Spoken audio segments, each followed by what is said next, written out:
Hello दोस्तों, आप सभी का the logical Indian YouTube channel में बहुत बहुत स्वागत है। मैं हूं एडवोकेट पंकज कुमार त्रिपाठी, लखनऊ से। दोस्तों, आप सब जानते हैं कि भारत में ईस्ट इंडिया कंपनी की स्थापना केवल व्यापार करने से नहीं हुई, बल्कि उसके राज्य की स्थापना करने में कई सारे युद्ध लड़े गए, बहुत सारे युद्ध लड़े गए। लेकिन क्या आप यह जानते हैं कि ईस्ट इंडिया कंपनी जो युद्ध लड़ती थी भारत में, उसमें यहां का कौन समाज मदद कर रहा था? डॉक्टर भीमराव अंबेडकर जी किसे उसका मदद करने वाला मानते हैं? आप जो स्क्रीन पर देख रहे हैं, ये बाबा साहब डॉक्टर अंबेडकर के संपूर्ण वाङ्मय का हिंदी माध्यम का खंड 40 है, यानी 40वां भाग है। इस वॉल्यूम के पृष्ठ संख्या 219 पर डॉक्टर भीमराव अंबेडकर का एक भाषण छपा हुआ है, जो यह 28 अक्टूबर 1951 को पंजाब राज्य के लुधियाना शहर में अपने लोगों को संबोधित करते हुए बोल रहे हैं। ये कह रहे हैं कि कैसे ईस्ट इंडिया कंपनी का शासन स्थापित करने में अछूत समाज के लोगों ने ईस्ट इंडिया कंपनी की मदद की थी, और उस मदद के बदले अंग्रेजों ने कैसे उनको धोखा दिया। और जब अंग्रेजों ने अछूत वर्ग को धोखा दिया, तब उन्हें 1857 का विद्रोह करना पड़ा। जब विद्रोह कर दिए तो अंग्रेजों ने और ज्यादा उनको कुचल दिया। पढ़ते हैं, आइए देखिए डॉक्टर भीमराव अंबेडकर अपने भाषण में क्या कहते हैं। भारत पर जब अंग्रेजों का शासन था, तब उन्होंने हमें कैसे धोखा दिया, यह मैं आपको बताता हूं। भारत से सैकड़ों मील दूर रहने के बावजूद भारत में अपने शासन की स्थापना करने में वे सफल रहे। पहले ईस्ट इंडिया कंपनी भारत में आई, तब उसका मंसूबा केवल व्यापार करने का था। बाद में धीरे धीरे उनके मन में यहां अपना राज्य स्थापित करने की इच्छा पैदा हुई। इस उद्देश्य की पूर्ति के लिए उनके पास कहां से सामर्थ्य आई? भारत में उनकी सेना नहीं थी। अपनी सेना नहीं होते हुए भी भारत के सभी राजाओं महाराजाओं को जीतने में वे सफल कैसे रहे, यह कोई नहीं बता सकता। लेकिन अब मैं इस सवाल का जवाब देने वाला हूं। सोचिए दोस्तों, जब अंग्रेजों के आने का, उनके रहने का, उनके रुकने का, सब चीज का पर्दाफाश हो गया था आजादी की लड़ाई के दौरान, और भारत को आजादी मिल चुकी है, तब उसके बाद के चुनावी भाषण में डॉक्टर भीमराव अंबेडकर कहते हैं कि अंग्रेजों ने यहां अपनी सत्ता कैसे स्थापित की, इसे बताने वाला कोई नहीं है। आज मैं पहली बार बता रहा हूं। चलिए ठीक है, पहली बार बताने वाले हैं तो क्या बताते हैं। तो यह कोई नहीं बता सकता क्या कि अपनी सेना नहीं होते हुए भी भारत के सभी राजाओं महाराजाओं को जीतने में वे, यानी ईस्ट इंडिया कंपनी ब्रिटेन वाले, सफल कैसे रहे। लेकिन अब मैं इस सवाल का जवाब देने वाला हूं। क्या जवाब दे रहे हैं? अपने ही देश में जो लोग अस्पृश्य थे, उन शेड्यूल कास्ट लोगों की मदद से अंग्रेज लोग भारत के शासक बने। ये अनुसूचित जाति के लोगों की तारीफ कर रहे हैं डॉक्टर भीमराव अंबेडकर, या उन पर हमेशा हमेशा के लिए तोहमत लगाने का एक आधार दे रहे हैं? अपने ही देश में जो लोग अस्पृश्य थे, उन शेड्यूल कास्ट लोगों की मदद से अंग्रेज लोग भारत के शासक बने, यानी अंग्रेजों की हुकूमत स्थापित करने में अनुसूचित जाति के लोगों का, अछूतों का हाथ रहा है।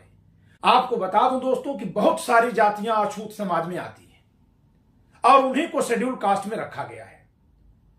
लेकिन सभी अछूत जातियां अंग्रेजों की सत्ता स्थापना में सहायक रही, ऐसा डॉक्टर भीमराव अंबेडकर नहीं कह सकते, क्योंकि बहुत सी ऐसी अछूत जातियां हैं जिनको उन्होंने क्रिमिनल ट्राइब्स कह दिया अंग्रेजों ने। उनका अंग्रेजों से कभी अच्छा संबंध नहीं रहा, कभी भी नहीं रहा, कि जो जातियां अंग्रेजों से लड़ी उनको अंग्रेजों ने क्रिमिनल ट्राइब्स घोषित किया। तो चाहे भले वे शेड्यूल कास्ट में आती हूं, उनको यह नहीं कहा जा सकता कि वे अंग्रेजी शासन की स्थापना के सहायक रहे हैं। आगे देखिए क्या कहते हैं। ये अस्पृश्य लोग निरक्षर थे। सवर्ण हिंदुओं का उनके साथ व्यवहार अपमानजनक था। पेट पालने का कोई साधन उनके पास नहीं था। उन्हें हमेशा सवर्ण हिंदुओं की दया पर निर्भर रहना पड़ता था। जो हुआ वह सब सही था, यह मेरे कहने का मतलब नहीं है। यानी डॉक्टर भीमराव अंबेडकर पहले तो यह कह रहे हैं कि भारत में ईस्ट इंडिया कंपनी का शासन स्थापन करने में अछूत समाज के लोगों का पूरा हाथ था, लेकिन फिर उसको स्पष्ट करते हैं कि यह मजबूरी थी, और इस नाते वे कह रहे हैं कि वो ये नहीं कह सकते कि जो कुछ हुआ वो अच्छा हुआ, यानी जो मदद करके हमने इनकी हुकूमत स्थापित कर दी वो हमने अच्छा ही किया, ये नहीं कहा जा सकता। चलिए, मैं किसी और मुद्दे पर जोर देना चाहता हूं। मैं इस बात की ओर आप सबका ध्यान दिलाना चाहता हूं कि भारत में शासन की स्थापना करने में हमने जिन लोगों की मदद की उन्होंने भी हमारे साथ बुरा व्यवहार किया। अंग्रेजों की खातिर हमारे पूर्वजों ने लड़ाइयों में अपनी जानें गंवाई, और उसके बदले में हमें क्या मिला, किसका लाभ हुआ? शेड्यूल कास्ट के लोगों द्वारा मदद प्राप्त करने के बावजूद उससे होने वाले लाभ ब्राह्मण और अन्य सवर्ण हिंदुओं ने उठाए। कैसे उठाए भाई? थोड़ा समझना पड़ेगा कि कैसे ब्राह्मण और अन्य सवर्ण हिंदुओं ने लाभ उठा लिए। अंग्रेजी सत्ता में कोई भारतीय लाभ उठा सकता था क्या? वो तो पूरा ड्रेन ऑफ वेल्थ हो रहा था, यहां से सारा धन बहिर्गमन करके वहां जा रहा था। तो कैसे कोई लाभ उठाया, जरा इस पर आते। हाँ, इक्का दुक्का कोई व्यक्ति किसी पद पर आ गया हो, एक अलग बात है। पद पर तो रहेगा ही, जब सत्ता चलेगी तो कोई न कोई तो पद पर रहेगा, लेकिन उस शासन प्रणाली से लाभान्वित हो रहा था समाज, यह कैसे कहा जा सकता? तो चलिए आगे देखते हैं। अंग्रेजों ने उनके बच्चों को ही पढ़ाया और हर तरह की आर्थिक मदद उन्हें दी। हाँ, तो क्या लिख रहे हैं? अंग्रेजों ने उनके बच्चों को ही पढ़ाया और हर तरह की आर्थिक मदद उन्हें ही दी। हमारे लोगों की तरफ ध्यान ही नहीं दिया गया। परिणाम स्वरूप गरीब बेचारे शेड्यूल कास्ट के लोगों की बदौलत सवर्ण हिंदू संपन्न हुए। वाह वाह रे डॉक्टर भीमराव अंबेडकर, अभी आप कह रहे हैं कि जब अंग्रेजी शासन शुरू हुआ तो सवर्णों की दया पर अछूत समाज निर्भर था, और इसीलिए आपने ईस्ट इंडिया कंपनी को स्थापित करवाया कि आपकी मदद हो। लेकिन जैसे ईस्ट इंडिया कंपनी को आपने स्थापित करा दिया तो ईस्ट इंडिया कंपनी ने सवर्णों को मजबूत कर दिया। कुछ समझ में नहीं आ रहा है। अभी तो आपने कहा था कि ईस्ट इंडिया कंपनी की जब स्थापना हुई तो सवर्ण समाज मजबूत था, अछूत समाज एकदम दबा कुचला था, वो सवर्ण समाज की दया पर निर्भर था, और मरता क्या न करता, इस नाते हमने अच्छा किया कि बुरा किया ये नहीं कह सकते, लेकिन हमारे ही मदद से सत्ता में आए। तो जब ये सत्ता में आए तो किसको उजाड़े होंगे? और आप जब अंग्रेजों की मदद कर रहे थे युद्ध में, तो ये युद्ध किससे लड़ रहे थे जिसमें आप मदद कर रहे थे? और युद्ध में जीत कर ही ईस्ट इंडिया कंपनी सत्ता में आई। तो जो हारे थे वे कौन थे? अछूत समाज के लोग। और जिनको हराया ईस्ट इंडिया कंपनी ने उन्हें ही मजबूत कर दिया। कुछ है ना अजीब अजीब बात। मैं इसीलिए कहता हूं कि डॉक्टर भीमराव अंबेडकर की जब चुनावी भाषण सुनेंगे तो निश्चित हो जाता है कि जैसे कोई बहुत पढ़ा लिखा आदमी यह सोचकर भाषण दे रहा है कि वो जो कुछ भी बोलेगा सामने वाले ताली ही बजाएंगे। उनमें यह सामर्थ्य ही नहीं है या ये भाव ही नहीं है कि वह उस पर कुछ सोचें और कोई क्रॉस क्वेश्चन कर पाए, बल्कि कोई करेगा भी तो उसको डांट दिया जाएगा कि इन पर सवाल कर रहे हो। यही वह समाज आज भी करता है, जबकि डॉक्टर भीमराव अंबेडकर कहते थे कि किसी की भी बात को यूं ही मत मान लो, उस पर बुद्धि लगाओ।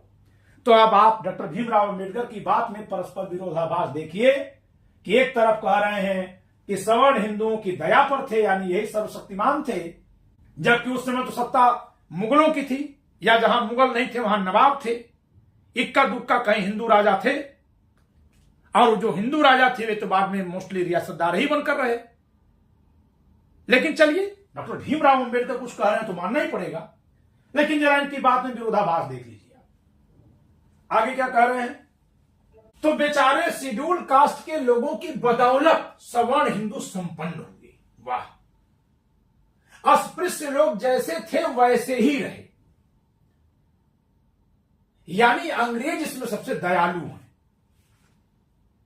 धोखेबाज तो अछूत समाज के लिए हैं, शेष पूरे भारतीयों के लिए बड़े दयालु हैं कि वे जिसको हराते हैं उसी को फिर आगे बढ़ा देते हैं। ये तो इकोनॉमिक्स के एक्सपर्ट थे। दादा भाई नौरोजी और आरसी दत्ता ने 19वीं सदी के आखिरी में और 20वीं सदी के आरंभ में साबित किया था ड्रेन ऑफ वेल्थ को, धन के बहिर्गमन को, कि अंग्रेजों के आने से देश गरीब कैसे हो गया। मुगलों के रहने से गरीब नहीं हुआ था, इसलिए गरीब हो गया अंग्रेजों के आने से कि अंग्रेज यहां से कच्चा माल ले जाते थे और वहां से उसको निर्मित करके उत्पाद के रूप में लाकर यहां बेचते थे। इस तरह से एक तरफा व्यापार चलता था ब्रिटेन से भारत के बीच, और इस तरह से भारत गरीब हो गया, अत्यंत गरीब हो गया। लेकिन यहां डॉक्टर भीमराव अंबेडकर की बात सुनेंगे तो यहां अंग्रेज जो है यहां के लोगों की समृद्धि कर रहे थे, वृद्धि कर रहे थे। केवल अछूतों को छोड़कर से सबको आगे बढ़ा रहे थे। अस्पृश्य लोग जैसे थे वैसे ही रहे। आज तक शेड्यूल कास्ट के परिवार सुसंपन्न क्यों नहीं है, उनके बच्चे पढ़े लिखे क्यों नहीं है? इसका कारण यही है। क्या कारण है? कि अंग्रेजों ने आगे नहीं बढ़ाया। परिणाम स्वरूप सेना, पुलिस और प्रशासकीय सेवा के सभी महत्वपूर्ण पद सवर्ण हिंदुओं के हाथ में ही हैं। हमारी उन्नति के लिए अंग्रेजों को कुछ करना चाहिए था, लेकिन उन्होंने हमारे लिए कुछ नहीं किया। 1858 में विद्रोह हुआ। 1857 से 58 तक चला, ये गलत टाइप हो गया होगा। क्या कारण थे उस विद्रोह के पीछे? जरा इस पर गौर करिएगा। डॉक्टर भीमराव अंबेडकर के शब्दों में कारण क्या है? ऐसा कारण जो कभी हम सुने ही नहीं थे। हो सकता है कि हम लोगों को गलत बताया गया हो सकता है डॉक्टर भीमराव अंबेडकर सही कह रहे हो चुनावी भाषण में, लेकिन तर्क बुद्धि से परखा जाएगा। 1857 में विद्रोह हुआ। क्या कारण थे उस विद्रोह के पीछे? कारण यही थे कि हमारे लोगों के लिए कुछ करने से अंग्रेज चूक गए। सेना में शामिल हमारे लोगों के सामने उनके खिलाफ विद्रोह करने के अलावा कोई चारा ही नहीं था। तो सेना में 1857 में जो विद्रोह हुआ था वो अछूत पलटनों ने किया था, जो अछूत समाज से बनी थी। यही कहना चाहते डॉक्टर भीमराव अंबेडकर जी। उस अछूत समाज से बनी वो पलटन थी जो इसके पहले कभी सेना में नहीं थी, और क्योंकि वो खाली थी तो उसको ही अंग्रेजों ने सेना में भर्ती करके यहां के सभी राजाओं को पराजित किया था। तो फिर इन सैनिकों के कह देने पर बहादुर शाह जफर खड़े हो गए। इन सैनिकों के कह देने पर रानी लक्ष्मीबाई ब्राह्मण थी, तात्या टोपे जो ब्राह्मण थे, कुंवर जगदीश सिंह जो क्षत्रिय थे, और तमाम बड़े बड़े पठान, नवाब और राजा, ये लोग अछूतों की पलटन के विद्रोह कर देने पर, उनके कहने पर अंग्रेजों से बगावत कर दी, लड़ाई छेड़ दी, है ना? देखिए, पढ़िए, आगे पढ़िए क्या क्या लिखते हैं। सेना में शामिल हमारे लोगों के सामने उनके खिलाफ विद्रोह करने के अलावा कोई चारा ही नहीं रहा। विद्रोह जब दब गया तो पता चला कि सेना में शामिल हमारे लोगों ने अंग्रेजों के खिलाफ विद्रोह किया था।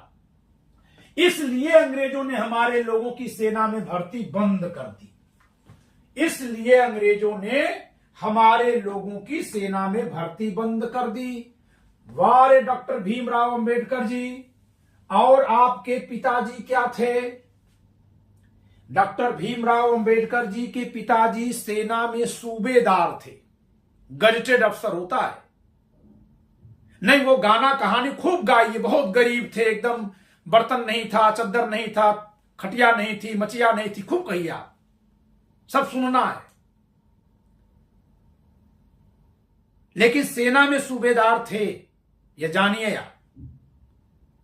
तो ये बात तो सच निकल रही है कि अछूतों को ईस्ट इंडिया कंपनी में सेना में भर्ती किया गया था, लेकिन क्या उन्होंने ही विद्रोह किया था या सारे भारतीय सेना के लोगों ने विद्रोह कर दिया था? एक बात। दूसरी बात ध्यान रखिएगा कि विद्रोह पूरे भारत में नहीं हुआ था। विद्रोह केवल आज के उत्तर प्रदेश में हुआ था, पूर्वी छोर से लगाए दिल्ली तक, बस यही इसी पट्टी में विद्रोह हुआ था।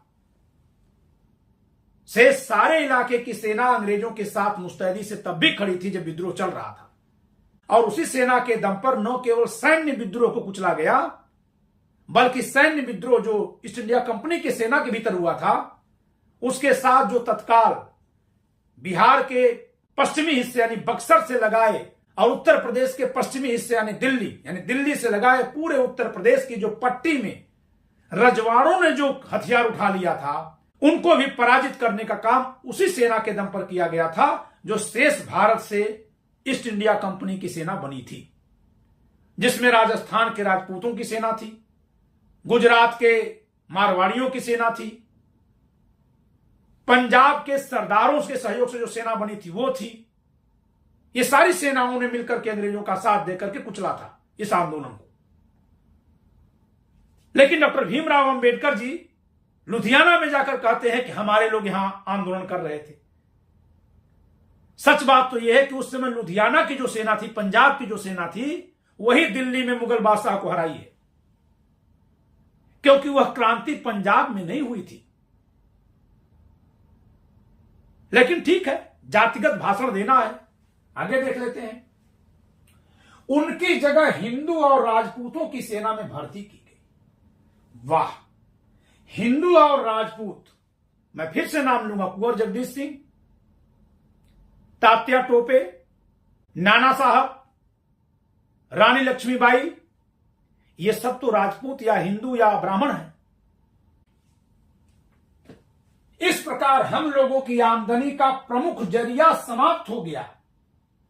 नहीं डॉक्टर साहब, ऐसे मत कहिए। आपके पिताजी तो 57 के बाद अगले 20-25 साल के बाद ही वो सेना में भर्ती हुए होंगे, क्योंकि 1851 में आपका जब जन्म हो रहा है, 1857 की क्रांति के 34 साल बाद 1891 में डॉक्टर भीमराव अंबेडकर का जन्म हुआ, और उस समय इनके पिताजी सूबेदार थे,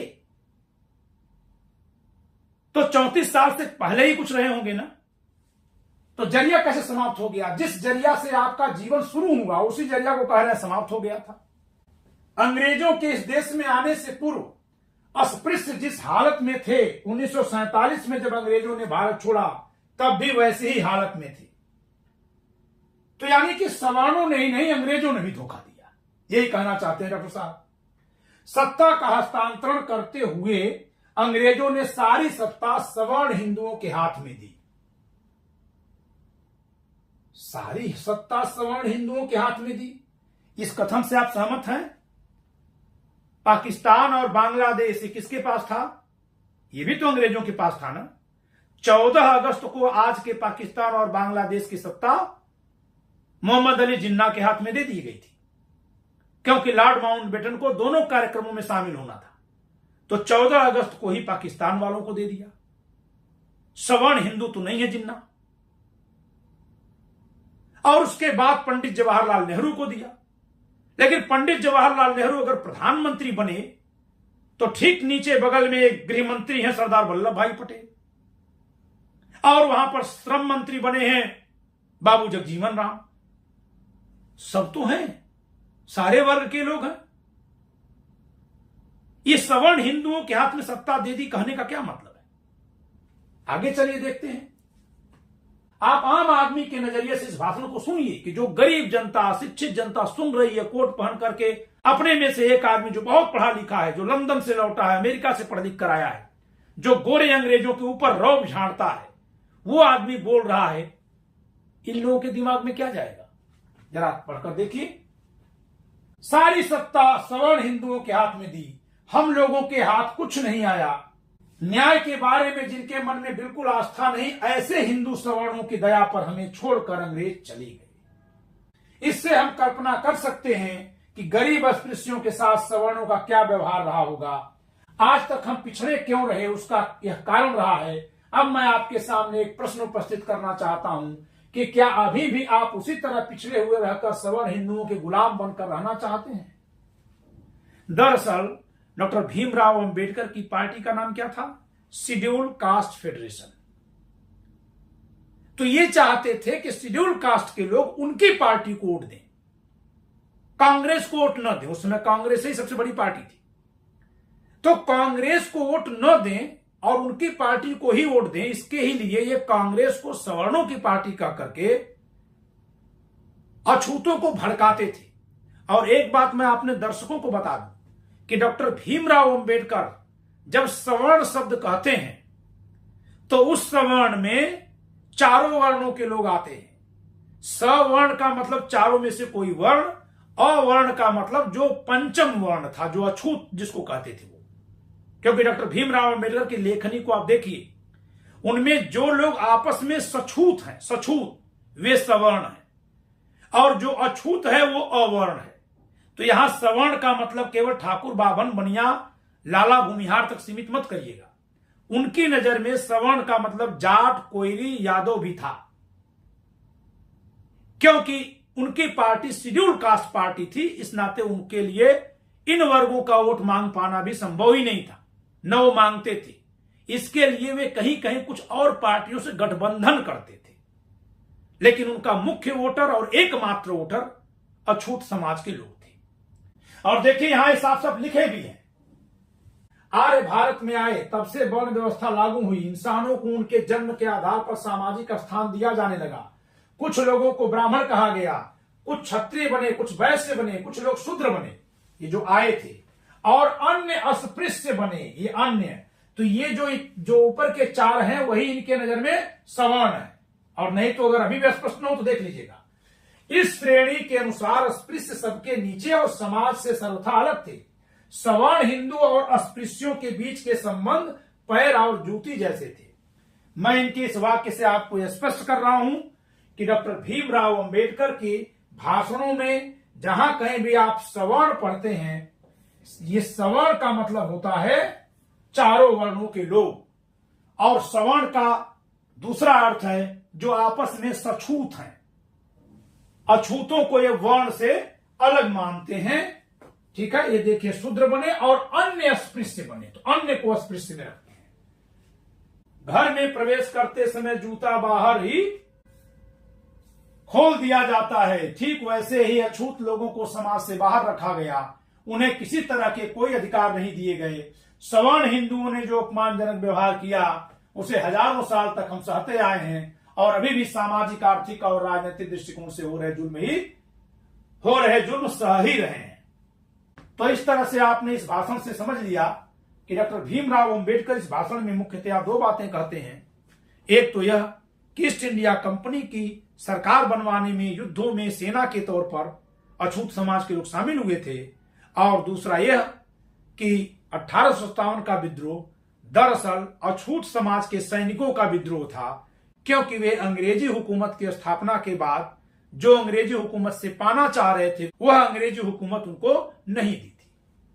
खैर, आप अपनी राय कमेंट बॉक्स में लिखिएगा, वीडियो को लाइक करिएगा, शेयर करिएगा, चैनल सब्सक्राइब न किए सब्सक्राइब करिएगा। जय संविधान।